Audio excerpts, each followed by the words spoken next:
Good morning, everybody, and welcome to this week's episode of Turning Towards Life. I'm Lizzie, and this is Justin, if you're watching us on the video. And if you're maybe listening later, another warm welcome to you. We have people listening live, people listening later on, people listening a year later, 2 years later. And so welcome to wherever you're listening from and at whatever time you're listening. This is a unrehearsed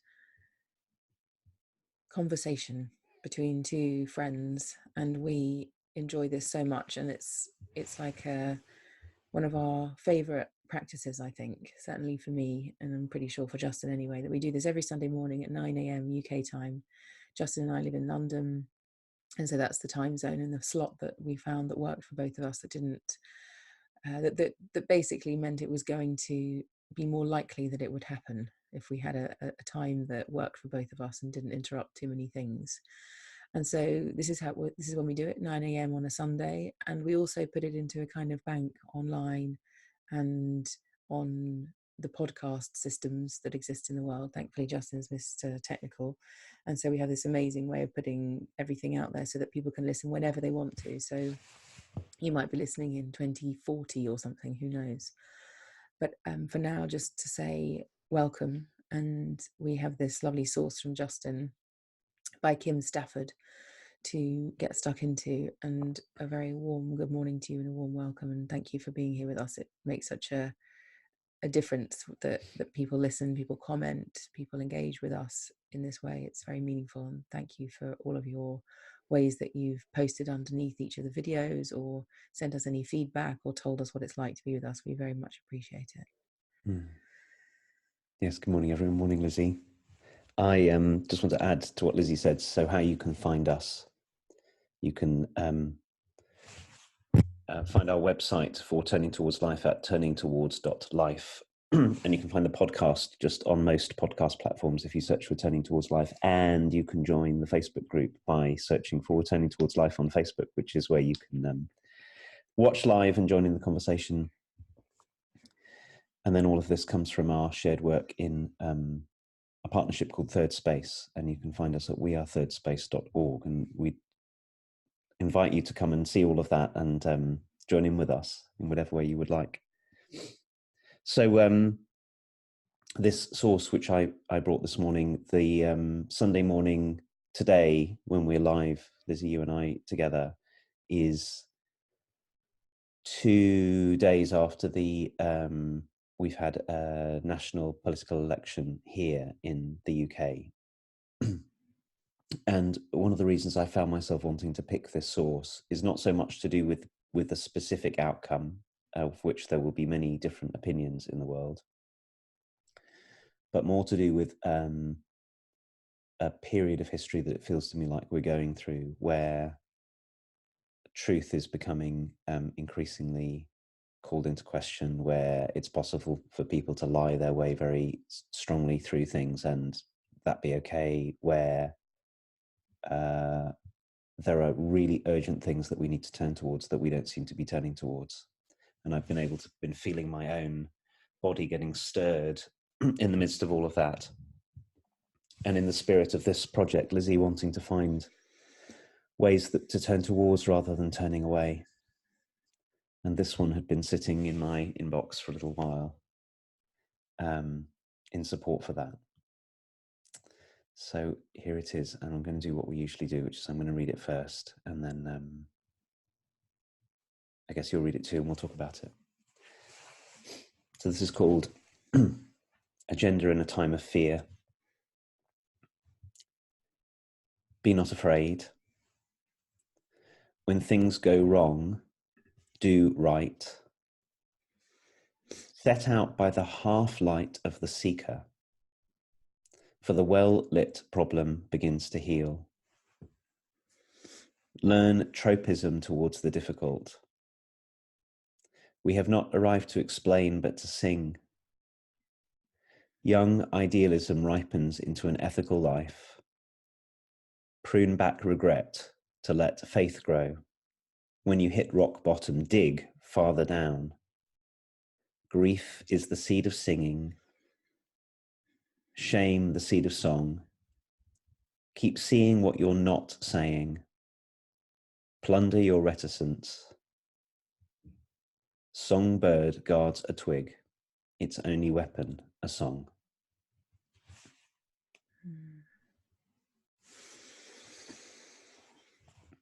A gender in a time of fear. Be not afraid. When things go wrong, do right. Set out by the half-light of the seeker. For the well-lit problem begins to heal. Learn tropism towards the difficult. We have not arrived to explain, but to sing. Young idealism ripens into an ethical life. Prune back regret to let faith grow. When you hit rock bottom, dig further down. Grief is the seed of singing, shame the seed of song. Keep seeing what you are not saying. Plunder your reticence. Songbird guards a twig, its only weapon a song.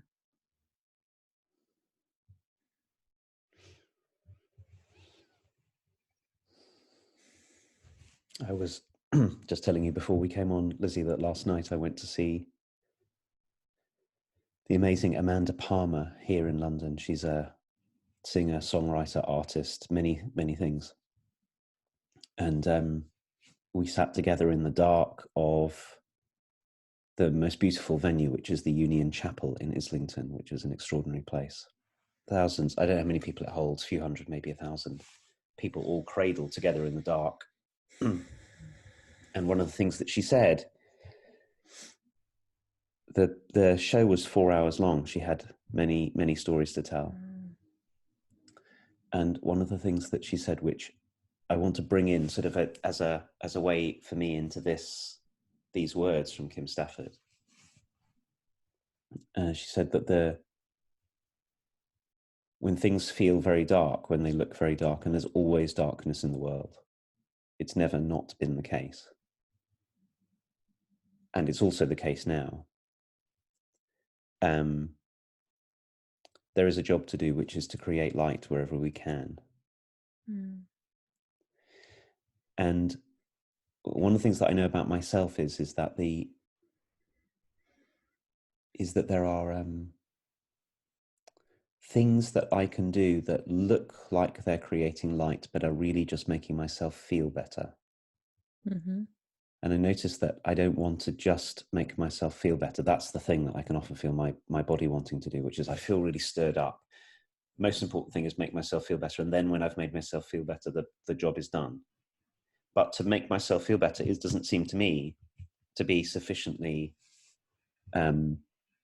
taking up the possibility of creating light, because light doesn't always make ourselves feel better. What light does, for example, is allow us to feel sad together, or to feel grief together, or to feel hope together. And in a way, it's the together part of it that's striking me the most.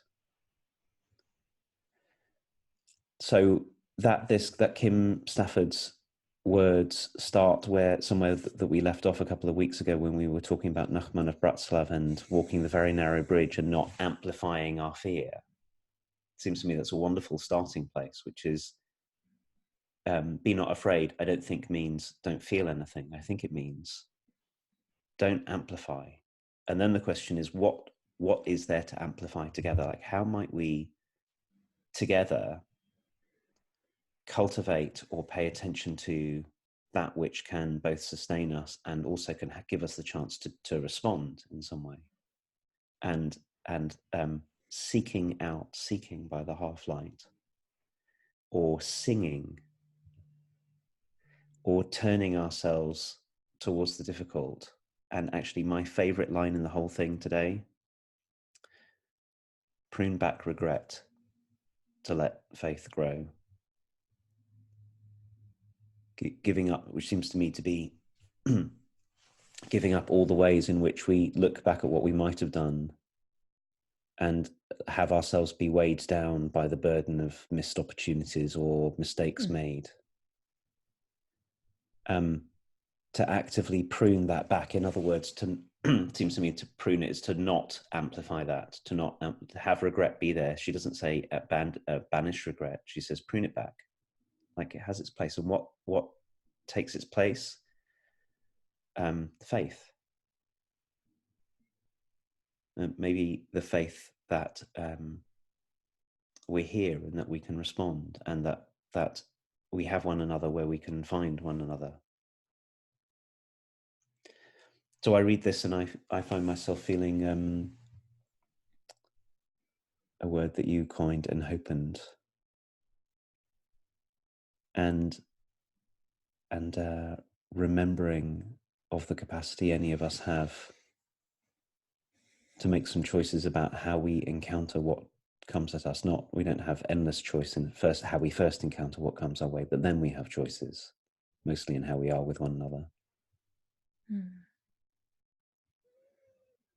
Yeah, I feel similar about the hope of this poem, and that we have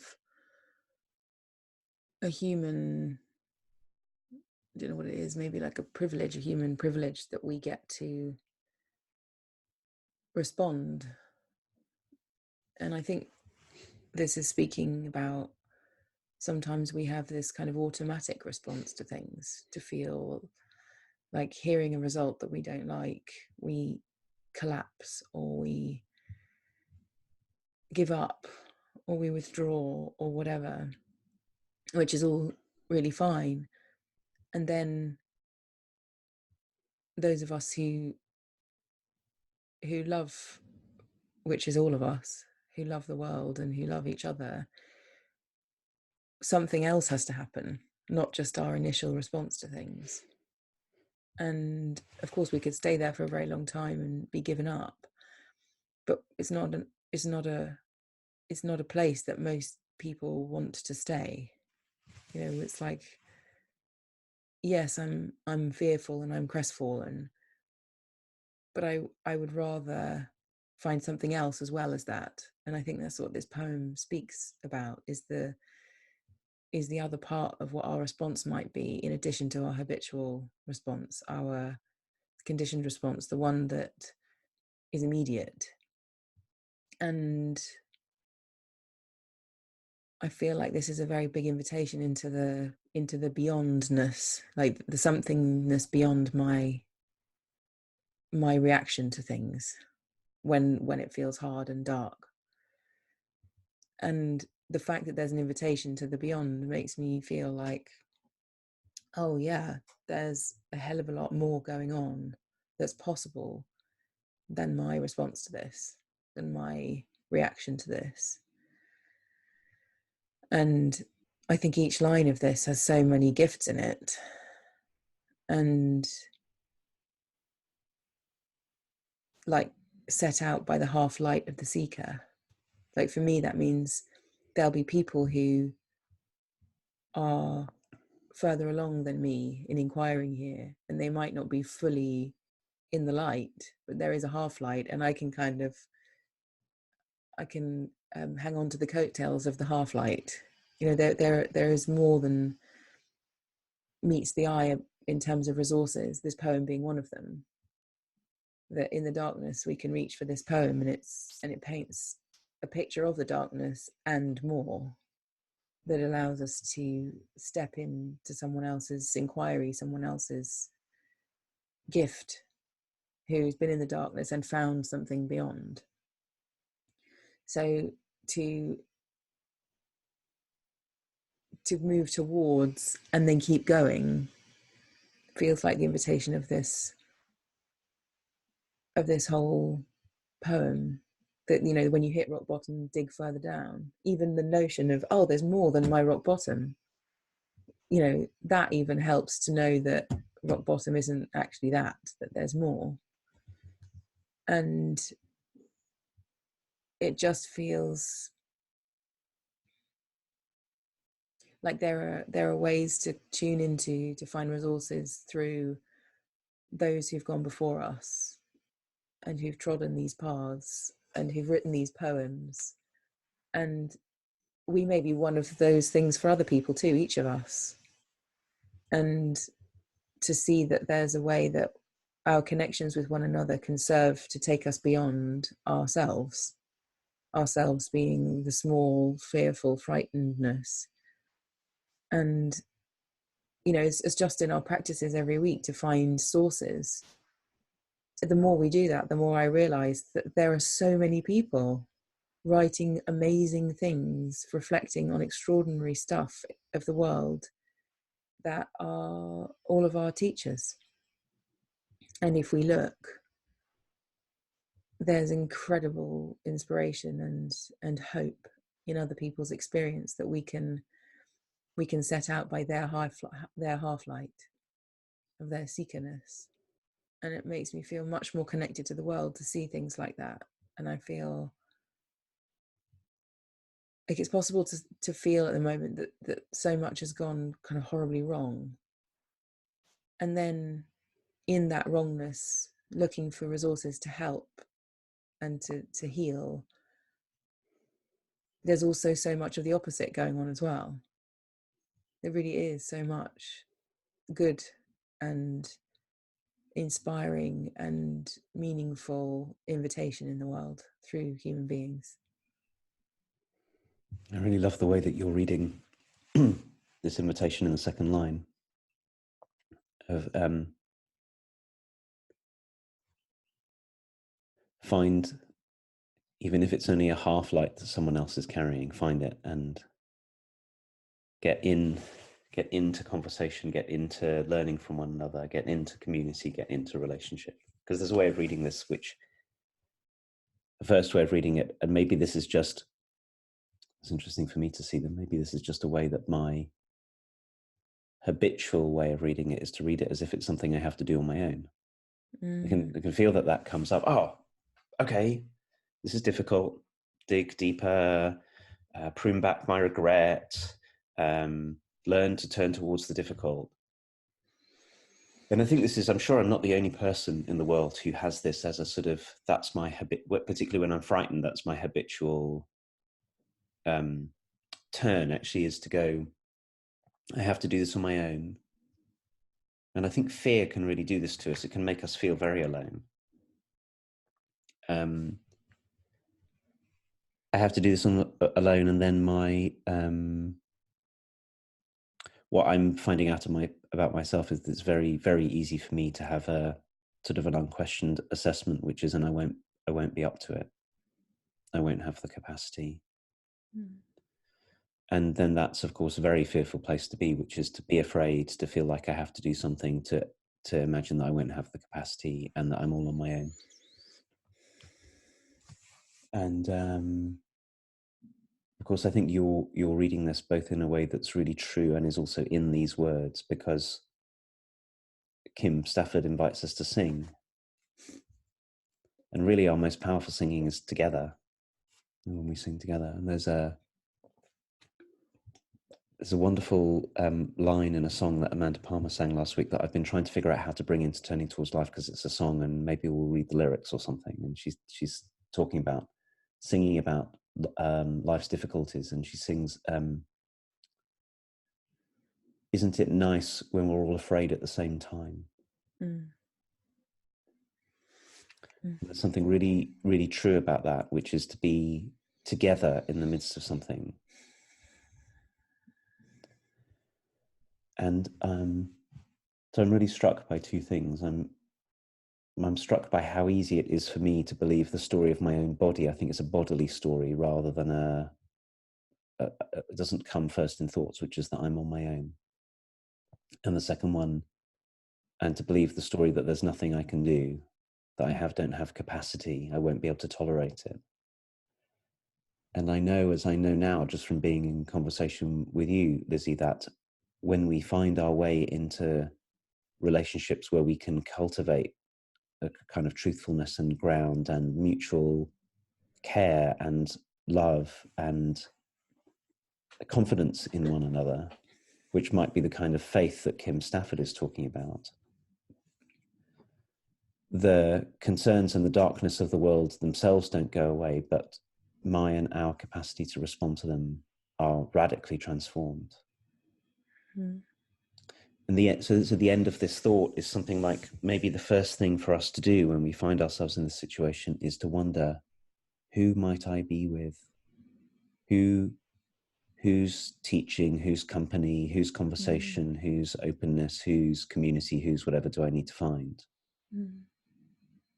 And not the sort of counterfeit communities that we sometimes find, like ranting away on Twitter or something. Or I don't think it's counterfeit to go and sit at the movies, but I think it's counterfeit kind of community. We go to a film and we all feel something together, and then we go home and there's no connection between anyone.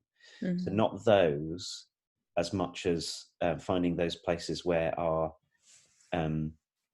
contact and presence with one another will awaken these qualities that Kim Stafford talks about, which are both our capacity to prune back our regret and to dig deeper when it's difficult, but also to sing Mm. together. Yeah.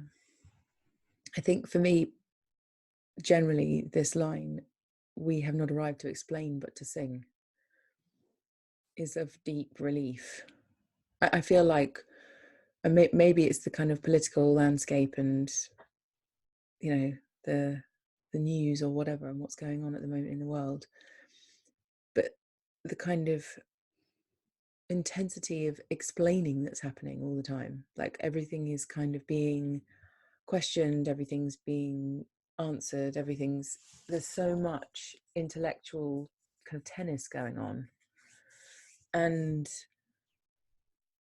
this line, "We've not arrived to explain but to sing," is such a relief. Like, what if it's a real basic human thing that's a requirement of a human life, is to sing in order to feel well, in order to experience wellness. And our practices are so caught up in rational thought and explanation, and picking things apart and putting them back together again and having the answer to things or whatever. And singing's not that. And to have a narrative of, we've arrived here to sing. It's like, and not only to sing, but a hundred other things too, but that singing has its value. And to sing is to be present and to make beauty and to be creative. And it just feels like a breath of life into a time of where our focus has just got so the other way from singing. Mm. And I feel really enhopened by that as well, and also validated in Kim's way of saying how valuable that is. That has a value, that part of life has a value. And there's a way of responding to things that's not of the logical kind. I think that's, in from what I'm hearing you say, Justin, I can see for myself as well, like something's difficult and we do the same old thing to try and solve it and think that the outcome's going to be different. And then when something comes in, like an invitation to sing, or an invitation to see what I'm not saying, or to see shame as the seed of song, it's like, oh, okay, so I've got my habitual response and my habitual kind of behavior around something happening, but can I kind of cut through that with another suggestion that's really different to how I would approach this from my normal Lizziness? And for me, I think that the miracle of that never fails to astonish me, that there is another way that's not my way. Mm. And may I always be invited into the other ways that are not my way, and see what happens. Because that for me feels like where my growth can happen, is that I can be invited out of my habitualness into something totally unobvious to me, that I think, and which, by the way, I probably have cynicism around, like, oh, singing's not going to solve anything, or doing that practice isn't going to fix this problem.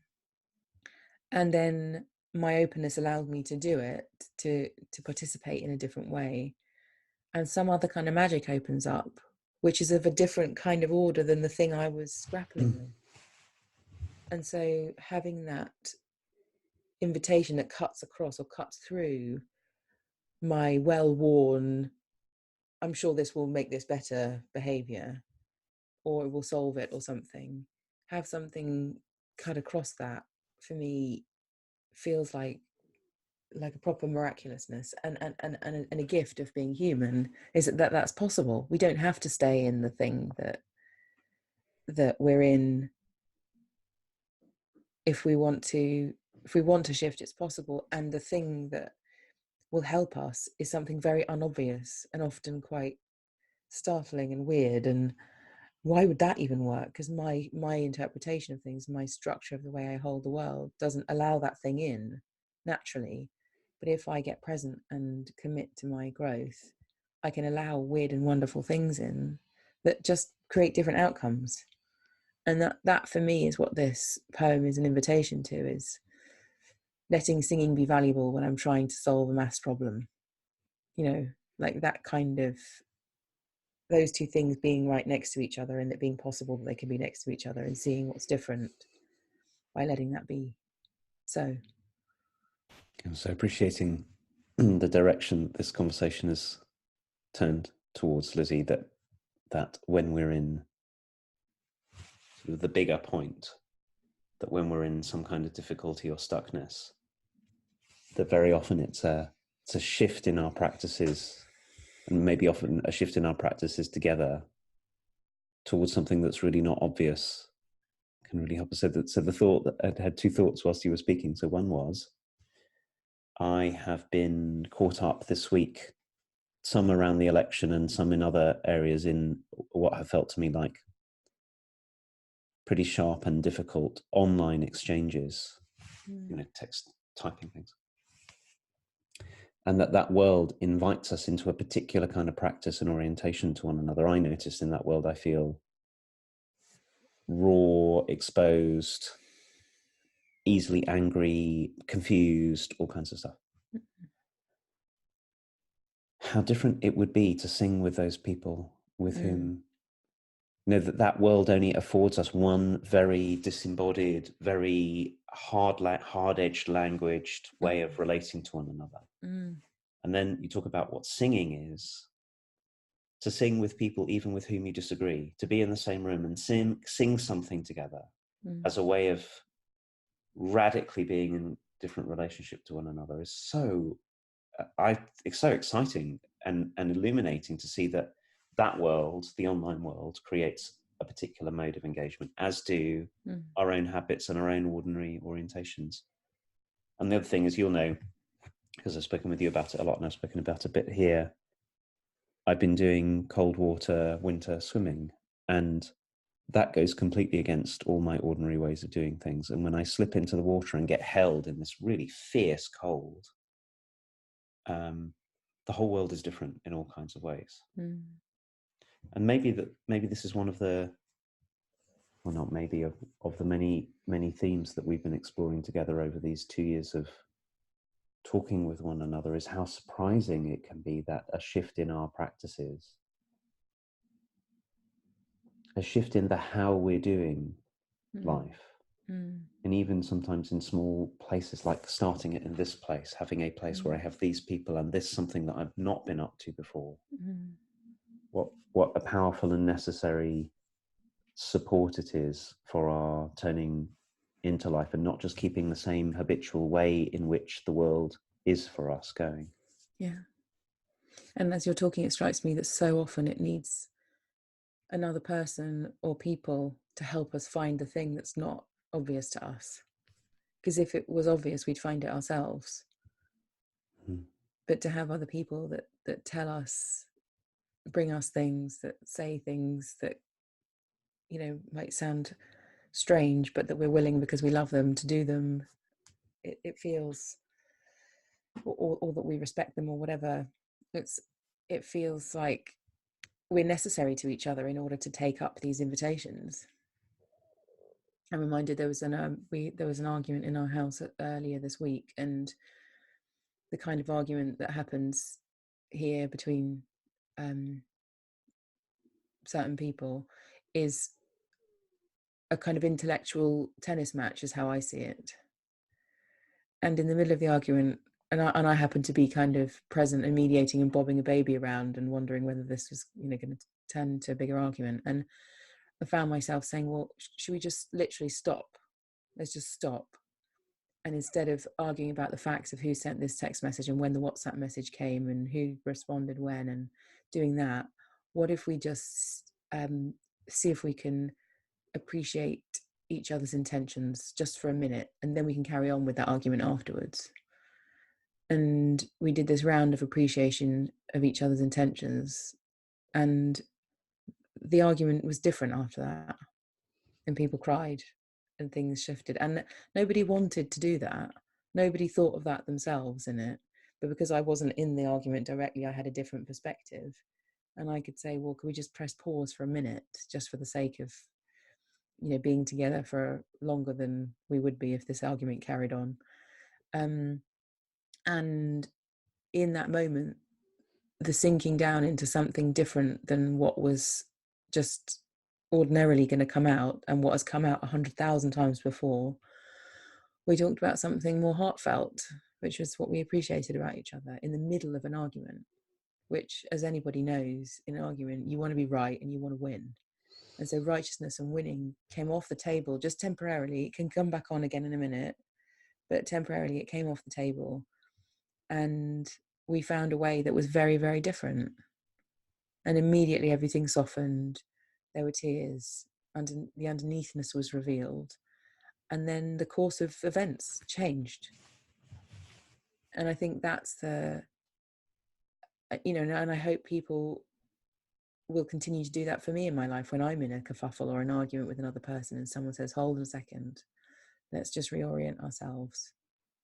And to have that, if you're in a two-person situation, to have a third person, or if you're in your own fight with yourself, having a second person, or if you're in a family, having a family therapist or whatever it is, but to have that person who's not in the dynamic reminding us of different things that are not what I would think of myself feels so crucial to this all being possible.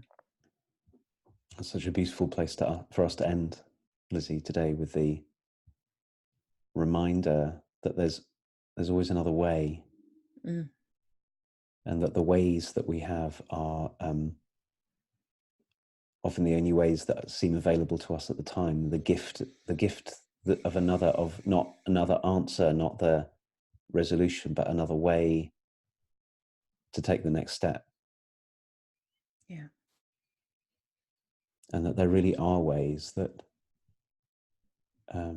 bring us into contact with one another and have us find our shared humanity, and also have us find our shared aliveness with everything else on the earth as well, that we can take up practices that way, or we can take up practices that sort of split us and distance us from ourselves and get us caught in very, very tight spaces.